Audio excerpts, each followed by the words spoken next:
दोस्तों गर्मी से बचने के लिए एसी सबसे बेस्ट माना जाता है, लेकिन इससे बिजली का कंजप्शन काफी ज्यादा होता है और इसलिए जिन लोगों के घर में एसी लगा होता है वो अक्सर चाहते हैं कि उनका बिजली का बिल कम हो और ऐसे में वो लोग अलग अलग तरीकों का इस्तेमाल करते हैं और चाहते हैं कि ठंडक बरकरार रहने के साथ ही एसी का बिल भी कंट्रोल में रहे। वैसे कई लोगों का मानना है कि एसी के बाद भी आपके घर में लगे पंखे का भी ठंडक बढ़ाने और बिजली के बिल को कंट्रोल करने में खास योगदान होता है। तो क्या ऐसा सच में होता है? क्या एसी के साथ पंखा चलाने से बिजली का बिल कंट्रोल में हो सकता है? तो इसका जवाब है हाँ। आप एसी के साथ पंखे का सही तरीके से इस्तेमाल करके एसी की ठंडक को बढ़ा सकते हैं और अपने बिल को भी कम कर सकते हैं।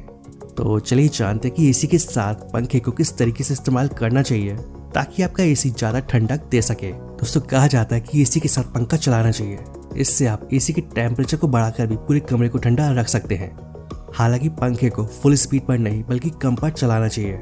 इससे फायदा ये होता है कि एसी की ठंडक पूरे कमरे में फैल जाती है और हर तरफ बैठे लोगों को ठंडक महसूस होती है। पंखा चलाने से बड़ा कमरा होने पर भी ठंडक हर तरफ पहुंच जाती है।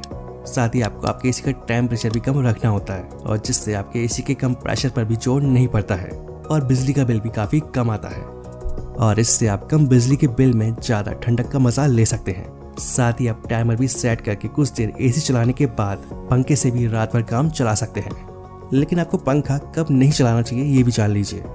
तो अगर आपका रूम छोटा है तो आपको फैन चलाने की जरूरत नहीं है। इसके अलावा अगर आपका कमरा ऐसी जगह पर है जहाँ आसपास सड़क है और वहाँ से डस्ट आती रहती है तो भी आपको पंखा नहीं चलाना है, क्योंकि इससे आपके एसी के फिल्टर पर लगातार धूल जमती रहेगी। साथ ही इसे बार बार साफ करना भी जरूरी होता है।